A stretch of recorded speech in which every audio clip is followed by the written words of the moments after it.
الحمد لله نحمده ونستعينه ونستغفره ونؤمن به ونتوكل عليه ونعوذ بالله من شرور أنفسنا ومن سيئات أعمالنا من يهده الله فلا مضل له ومن يضلل فلا هادي له ونشهد أن لا إله إلا الله وحده لا شريك له ونشهد أن سيدنا ومولانا محمدا عبده ورسوله أما بعد فأعوذ بالله من الشيطان الرجيم بسم الله الرحمن الرحيم والذين يبيتون لربهم سجدا وقياما یا رب صل وسلم دائما ابدا على حبیبک خیر الخلق كلهم هو الحبیب الذي ترجى شفاعته لكل هول من الأهوال مقتحم اللهم صل على محمد وعلى آل محمد كما صليت على إبراهيم وعلى آل إبراهيم إنك حميد مجيد اللهم بارك على محمد وعلى آل محمد كما باركت على إبراهيم وعلى آل إبراهيم إنك حميد مجيد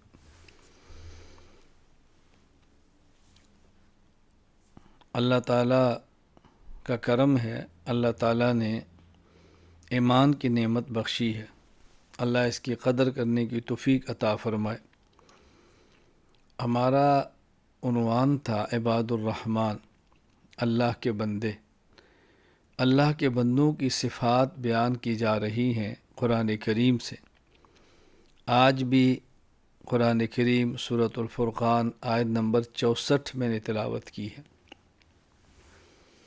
ان صفات کو بیان کرنے کا مقصد یہ ہے کہ ہم اپنے اندر یہ صفات پیدا کریں، اپنے آپ کو عباد الرحمن بنانے کی کوشش کریں، اپنے آپ کو اللہ کا بندہ ثابت کرنے کی کوشش کریں۔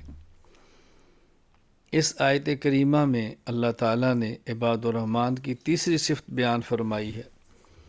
عباد الرحمن کون ہیں؟ الذین یبیتون لربہم سجدا وقیاما، جو اپنے اللہ کو راضی کرنے کے لیے رات کو سجدے کرتے ہیں، اپنے اللہ کو راضی کرنے کے لیے رات کو قیام کرتے ہیں، اپنی راتیں قیام اور سجود میں گزارتے ہیں، اپنی راتیں اللہ کے سامنے گڑ گڑاتے ہوئے گزارتے ہیں۔ اللہ اکبر، اپنے اللہ کو راضی کرنے کی کوشش کرتے ہیں۔ قرآن کریم میں تہجد کی ترغیب دی گئی ہے، احادیث مبارکہ میں تہجد کی ترغیب دی گئی ہے۔ اللہ تعالیٰ نے اپنے پیغمبر کو خطاب کر کے فرمایا وَمِنَ اللَّيْلِ فَتَحَجَّدْ بِهِ نَافِلَةً لَكَ۔ اللہ اکبر، اے پیغمبر آپ تہجد پڑھیں۔ قرآن کریم کے اندر ہے إِنَّ نَاشِئَةَ اللَّيْلِ هِيَ أَشَدُّ وَطْئًا وَأَقْوَمُ قِيلًا۔ رات کا اٹھنا یہ انسان کے نفس کو رون دیتا ہے، انسان کے نفس کی اصلاح کرتا ہے، آدمی کی گفتگو ٹھیک نکلتی ہے۔ جو لوگ رات کو اٹھتے ہیں، تہجد پڑھتے ہیں، ان کے چہرے اور پیشانیوں پہ واضح نور محسوس ہوتا ہے، ان کی گفتگو بدل جاتی ہے۔ ہاں یہ شرط ہے کہ رات کو اٹھیں اللہ کے لیے، اللہ سے باتیں کریں، اخلاص سے اللہ سے مانگیں۔ رات کے آخری پہر میں بطور خاص اللہ کی خاص رحمتیں نازل ہوتی ہیں، اللہ کی طرف سے اعلانات ہوتے ہیں، حل من مستغفر اغفر لہ، کوئی ہے مجھ سے اپنے گناہوں کی معافی مانگنے والا کہ میں اس کو معاف کر دوں۔ اللہ اکبر، حل من مسترزق، ہے کوئی ہم سے رزق مانگنے والا کہ ہم اس کو رزق دے دیں۔ آپ بتائیں کتنی سعادت مندی ہے کہ جب اللہ کی طرف سے اعلان ہو رہا ہو اور اللہ کا بندہ یہ کہے لبیک لبیک لبیک، جی اللہ میں رزق مانگنے والا ہوں، مجھے عطا فرما دیجیے، میں گناہوں کی معافی مانگتا ہوں، مجھے معاف فرما دیجیے۔ کس قدر سعادت مند ہے۔ اور کس قدر شقاوت انسان کی ہے۔ دینے والا اعلان کر رہا ہے، لینے والا خراٹے مار کے سو رہا ہے۔ دینے والا اعلان کر رہا ہے اور جس کی ضرورت ہے وہ سویا پڑا ہے۔ اللہ اکبر! کس قدر یہ بدبختی اور محرومی کی بات ہے کہ انسان ان لمحات سے اللہ سے غافل ہو جائے۔ اللہ اکبر! اللہ تعالیٰ نے رات کا وقت بہت قیمتی بنایا ہے۔ اس قیمتی وقت کی ہمیں قدر کرنی چاہیے۔ رات کا وقت عبادت کے لیے بہت بہتر ہے۔ کیوں؟ ایک کو لوگ سوئے ہیں اور یہ جاگ رہا ہے، خلوت میسر ہے، تنہائی میسر ہے، ریا یہاں نہیں ہے، شہرت یہاں نہیں ہے، تو اخلاص کے ساتھ عبادت یہ رات کے آخری پہر میں ہے کہ دیکھنے والا کوئی نہیں سوائے اللہ کی ذات کے۔ اس وقت عبادت میں خوب انسان کو توجہ نصیب ہوتی ہے، یکسوئی نصیب ہوتی ہے، انہماک ملتا ہے، دل جمی ملتی ہے، شور و غل نہیں ہے، چرند پرند بھی سوئے پڑے ہیں، حیوانات بھی آرام کر رہے ہیں، ایک سناٹا چھایا ہوا ہے، رات کی تاریک چادر نے سب کو اپنے اندر لپیٹ لیا ہے، بالکل خلوت ہے۔ اللہ اکبر! بالکل خلوت ہے۔ ہر تمنا دل سے رخصت ہو گئی، اب تو آجا، اب تو خلوت ہو گئی۔ حکیم الامت مجدد الملت حضرت مولانا اشرف علی تھانوی نور اللہ مرقدہ کے نہایت لاڈلے محبوب خلیفہ، اللہ اکبر، حضرت کے چہیتے خلیفہ خواجہ عزیز الحسن مجذوب رحمہ اللہ تعالی، کیا اس شخص نے اپنے شیخ کے ساتھ وفا کی ہے، کیا اپنے شیخ کے ساتھ محبت کی ہے، کیا اپنے شیخ پر فنا ہوا ہے۔ حضرت خواجہ صاحب یہ پڑھا کرتے تھے، ہر تمنا دل سے رخصت ہو گئی، اب تو آجا، اب تو آجا، اب تو خلوت ہو گئی۔ ہر تمنا دل سے رخصت ہو گئی، اب تو آجا، اب تو آجا، اب تو خلوت ہو گئی۔ عجیب! خواجہ عزیز الحسن مجذوب رحمہ اللہ تعالی حضرت تھانوی رحمہ اللہ کے عاشق مرید تھے۔ اللہ اکبر!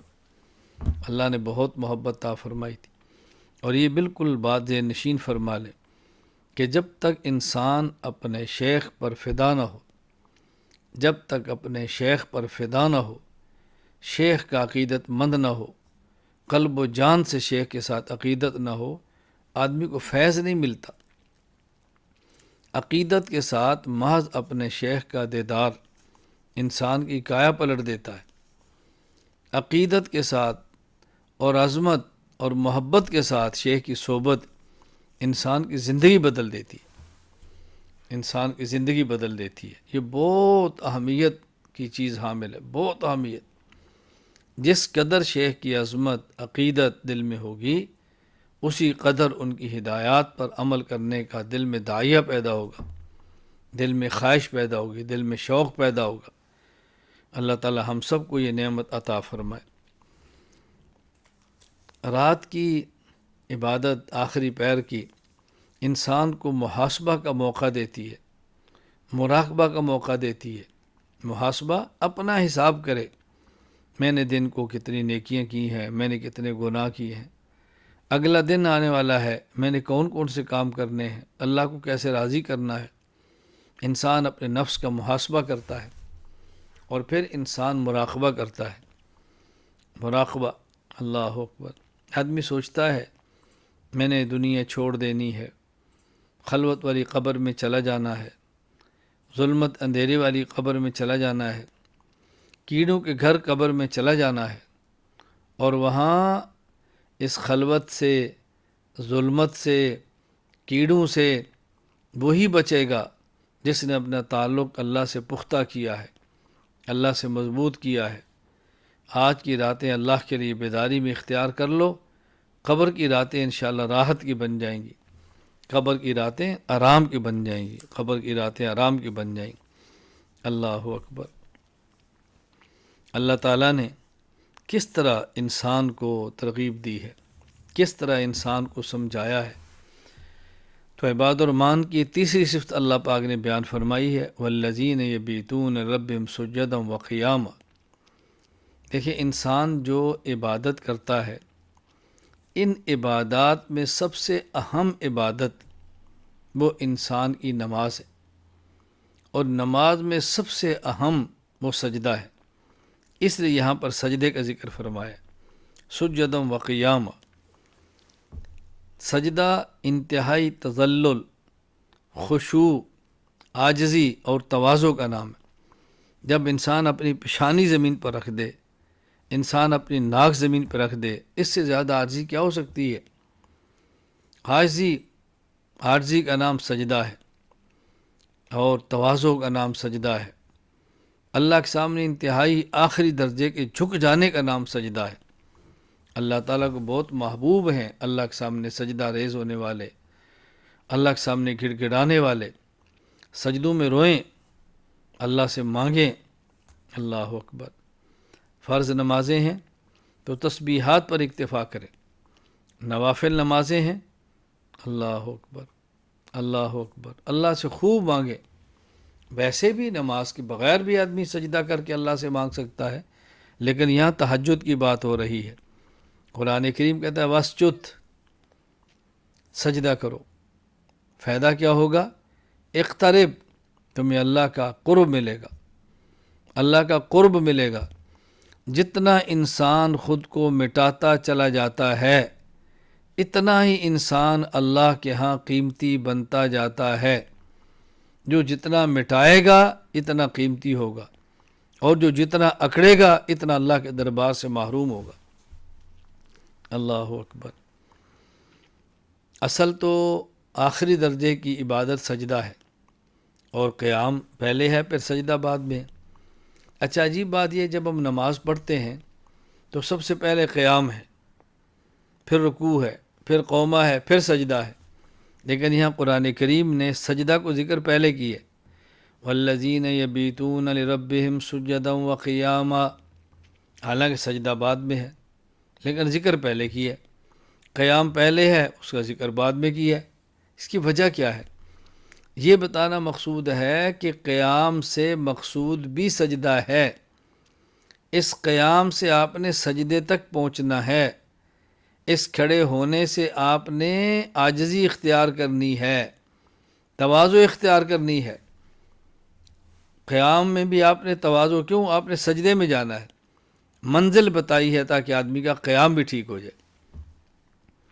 اس لیے جس کے ذہن میں سجدہ نماز کی منزل ہوگی، وہ قیام بھی درست کرے گا، عاجزی سے کھڑا ہوگا، ہاتھ باندھ کے کھڑا ہوگا، تواضع سے کھڑا ہوگا، اور یوں ہوگا کہ جس طرح کوئی بہت بڑا مجرم کسی بہت بڑی عدالت میں آتا ہے، جو اس کی کیفیت ہوتی ہے نا، یہ کیفیت انسان کی ہوگی۔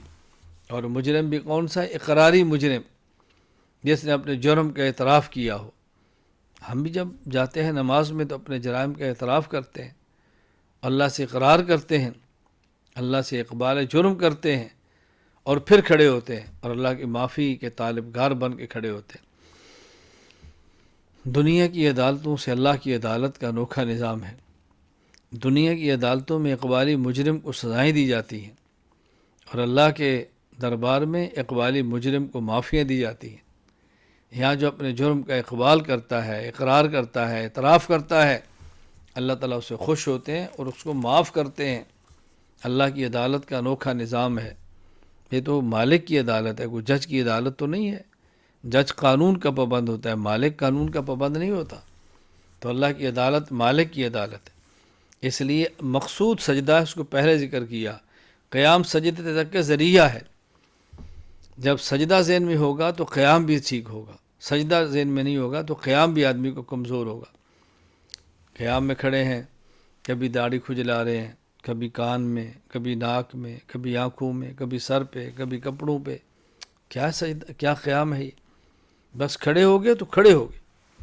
اب تو انسان کو وقوموا للہ قانتین، خاموش، سکون، بس سکون اور خاموشی، نہ گفتگو ہو نہ حرکتیں ہوں، خاموشی ہو اور سکون ہو، یوں اللہ کے سامنے کھڑا ہونا چاہیے۔ نبی کریم صلی اللہ علیہ وسلم نے ارشاد فرمایا، اللہ اکبر، رسول اکرم صلی اللہ علیہ وسلم کے صحابی حضرت ابو امامہ رضی اللہ عنہ فرماتے ہیں، یہ روایت جامع ترمذی باب فی دعاء النبی صلی اللہ علیہ وسلم کے اندر موجود ہے۔ حضرت ابو امامہ فرماتے ہیں رضی اللہ عنہ کہ رسول اکرم صلی اللہ علیہ وسلم نے فرمایا علیکم بقیام اللیل، رات کو تہجد ضرور پڑھا کرو، رات کو تہجد پڑھا کرو۔ کیوں؟ فَإِنَّهُ دَابُ الصَّالِحِينَ، یہ جو پہلے تم سے نیک بندے گزرے ہیں ان کی بھی عادت ہے۔ فَإِنَّهُ دَابُ الصَّالِحِينَ قَبْلَكُمْ، جو تم سے پہلے صلحاء نیک گزرے ان کی بھی عادت ہے۔ اور آگے فرمائے وَقُرْبَةٌ إِلَىٰ رَبِّكُمْ، یہ تمہارے لیے اللہ کے قرب کا ذریعہ ہے۔ وَمَغْفِرَةٌ لِلسَّيِّئَاتِ، تمہاری گناہوں کا کفارہ ہے۔ وَمَنْہَاةٌ لِلْإِثْمِ، اور تمہیں گناہوں سے روکنے کا ذریعہ ہے۔ تو رسول اکرم صلی اللہ علیہ وسلم نے کیسی پیاری بات فرمائی۔ پہلے فرمایا علیکم بقیام اللیل، تہجد کا اہتمام کرو۔ پھر فَإِنَّهُ دَابُ الصَّالِحِينَ قَبْلَكُمْ، اگر نیک بننا ہے تو تہجد پڑھو، اگر تقوی چاہیے تو تہجد پڑھو، نیکی چاہیے تو تہجد پڑھو۔ کیوں؟ اس لیے کہ تم سے پہلے جو نیک تھے وہ اس کا بھی اہتمام کرتے تھے۔ مولا علی قاری رحمۃ اللہ علیہ منقات شرح مشکات میں فرماتے ہیں لیس من الکاملین الا من یقوم باللیل، آج تک وہ شخص قیام اللیل کے بغیر کامل نہیں ہوا۔ جس نے بھی کمال تک پہنچنا ہے قیام اللیل اس نے کرنا ہے، اس نے تہجد پڑھنے ہیں۔ پھر رسول اکرم صلی اللہ علیہ وسلم نے تہجد کے فوائد بیان فرمائے۔ اس حدیث میں یہ بظاہر تو 3 فائدے ہیں۔ وَقُرْبَةٌ إِلَىٰ رَبِّكُمْ، تمہارے اللہ کے قرب کا ذریعہ ہے، سبحان اللہ۔ وَمَغْفِرَةٌ لِلسَّيِّئَاتِ، گناہوں کا کفارہ ہے۔ وَمَنْہَاةٌ لِلْإِثْمِ، اور آئندہ گناہوں کو روکنے کا ذریعہ ہے۔ یہ 3 فوائد تو بظاہر نظر آ رہے ہیں نا۔ ایک چوتھا فائدہ فَإِنَّهُ دَابُ الصَّالِحِينَ قَبْلَكُمْ، تم نیک بننا چاہتے ہو تہجد پڑھو۔ کیوں؟ جو تم سے پہلے تھے نیک وہ بھی تہجد پڑھتے تھے۔ تو معلوم ہوا کہ تہجد پڑھنے کے یہ 4 فوائد تو آرام سے ملتے ہیں۔ تہجد کے 4 فوائد۔ نمبر 1، تہجد پڑھنے سے آدمی کا شمار صالحین میں ہوتا ہے۔ نمبر 2، تہجد پڑھنے سے اللہ کا قرب ملتا ہے۔ نمبر 3، تہجد پڑھنے سے گزشتہ گناہ معاف ہوتے ہیں۔ نمبر 4، تہجد پڑھنے سے آئندہ گناہوں سے حفاظت ہوتی ہے۔ 4 فوائد رسول اکرم صلی اللہ علیہ وسلم نے بتائے، اس کو ذہن نشین فرمائیں۔ ایک حدیث جامع ترمذی باب ما جاء فی صفت غرف الجنہ کے اندر موجود ہے، جنت بالا خانوں کا ذکر ہے۔ حضرت علی رضی اللہ عنہ فرماتے ہیں رسول اکرم صلی اللہ علیہ وسلم فرمایا ان فی الجنت لغرفا، جنت میں بہت صاف اور شفاف اور ستھرے کمرے ہیں۔ کیسے؟ یرا ظہورها من بطونها وبطونها من ظہورها، اندر جاؤ تو باہر نظر آتا ہے، باہر جاؤ تو اندر نظر آتا ہے، ایسے صاف اور شفاف کمرے ہیں۔ فقام الیہ اعرابی، ایک اعرابی دیہاتی شخص کھڑے ہو کہ یا رسول اللہ لمن ھذہ، یہ غرف اور یہ کمرے اور بالا خانے کس کو ملیں گے؟ فرمایا لمن اطاب الکلام واطعم الطعام وادام الصیام وصلی للہ باللیل والناس نیام۔ اللہ اکبر، کس کو ملیں گے؟ نمبر 1، جو گفتگو نرم کرتا ہو، پیار سے کرتا ہو، محبت سے کرتا ہو، عمدہ اور میٹھا کلام کرتا ہو۔ نمبر 2، جو کھانا کھلاتا ہو، مساکین کو، یتامہ کو، علماء کو، صلحاء کو، رشتہ داروں کو، دوستوں کو کھانا کھلاتا ہو۔ وادام الصیام، مسلسل روزے رکھتا ہو، مسلسل روزے رکھتا ہو۔ مسلسل روزوں میں یہ بھی شامل ہے، ہر ماہ 3 روزے رکھ لیں اللہ پورے مہینے کا اجر دیں گے۔ ہر ماہ 3 رکھنے سے پورے سال کا اجر ملے گا۔ رمضان کے روزے رکھ کے 6 شوال کے رکھ لیں، پورے سال کے روزے کا اجر ملے گا۔ وصلی للہ باللیل والناس نیام، اور رات کو جب لوگ سو رہے ہیں تو اٹھ کے تہجد پڑھے، ایسے آدمی کو اللہ تعالیٰ اپنے کرم سے اللہ تعالیٰ وہ بالخانے عطا فرمائیں گے۔ ایک حدیث سنن ابی داؤد باب قیام اللیل کے اندر ہے، حضرت ابو ہریرہ رضی اللہ تعالیٰ عنہ فرماتے ہیں کہ رسول اکرم صلی اللہ علیہ وسلم نے ارشاد فرمایا، رحم اللہ رجلا قام من اللیل فصلی وایقظ امرأتہ، اللہ تعالیٰ اس شخص پر رحم فرمائے، رحم فرماتے ہیں اس شخص پر جو رات کو تہجد کے لیے اٹھے، خود نماز پڑھے اور اپنی اہلیہ بیوی کو بھی اٹھائے۔ فَإِنْ أَبَتْ نَزَحَ فِي وَجْهِهَا الْمَاءَ، اگر بیوی اٹھنے سے انکار کرے تو محبت کے ساتھ اس کے چہرے پر پانی کے چھینٹے مارے، محبت اور پیار کے ساتھ، نفرت کے ساتھ نہیں، تاکہ وہ بھی اٹھے۔ رحم اللہ امرأۃ قامت من اللیل فصلت وایقظت، اللہ اس عورت پر بھی رحم فرماتے ہیں جو رات کو اٹھے تہجد پڑھے اور وایقظت زوجہا، اپنے شوہر کو اٹھائے۔ فإن ابا نزحت فی وجہہ الماء، اور جب وہ شوہر نہ اٹھے تو یہ اس کے چہرے پر محبت سے پانی کے چھینٹے پھینکے، محبت کے ساتھ، پیار کے ساتھ، لڑائی کے لیے نہیں۔ اگر شوہر کا مزاج ایسا نہ ہو تو پھر احتیاط کریں، بیوی کا مزاج ایسا نہ ہو تو احتیاط کریں، اپنے گھر کو ٹوٹنے سے بچائیں۔ تو رسول اکرم صلی اللہ علیہ وسلم کتنی پیاری ارشاد بات فرمائی۔ اصل یہی ہے کہ انسان اہتمام کرے، عشاء کی نماز پڑھ لے، 2 رکعت سنت پڑھ لے اور سو جائے، آخری پہر میں اٹھے، پھر تہجد پڑھے 8 رکعت اور اس کے بعد 3 رکعت وتر پڑھ لے۔ لیکن اگر کسی کے لیے یہ ترتیب مشکل ہو، ملک ایسا ہے کہ رات چھوٹی ہے یا دن بھر کام کرنا ہوتا ہے، مشقت بہت ہے، اور کوئی ایسی الجھن ہے جس وجہ سے رات کا قیام تہجد مشکل ہے، تو پھر دوسری صورت عشاء کی نماز پڑھیں اور عشاء کی نماز کے بعد اللہ تعالیٰ توفیق عطا فرمائیں، سنت پڑھ لیں، 2 رکعت پڑھ لیں، پھر وتر پڑھ لیں اور سو جائیں، اور پھر صبح فجر کی سنتیں پڑھیں اور فجر کی نماز جماعت خط پڑھیں، یعنی عشاء کی نماز بھی باجماعت پڑھیں اور فجر کی نماز بھی باجماعت پڑھیں۔ رسول اکرم صلی اللہ علیہ وسلم کے صحابی حضرت عبداللہ بن عباس رضی اللہ عنہما فرماتے ہیں، من صلی بعد العشاء الآخرہ رکعتین او اکثر فقد بات للہ ساجدا وقائما، جو شخص عشاء کی نماز کے بعد 2 رکعت یا اس سے زائد پڑھ لیتا ہے تو وہ اللہ کے لیے رات سے سجدے اور قیام کرنے والا ہے، یعنی گویا اس نے رات بھر اللہ کو راضی کی ہے، یعنی درمیان میں گناہ نہ کرے، درمیان میں گناہ نہ کرے۔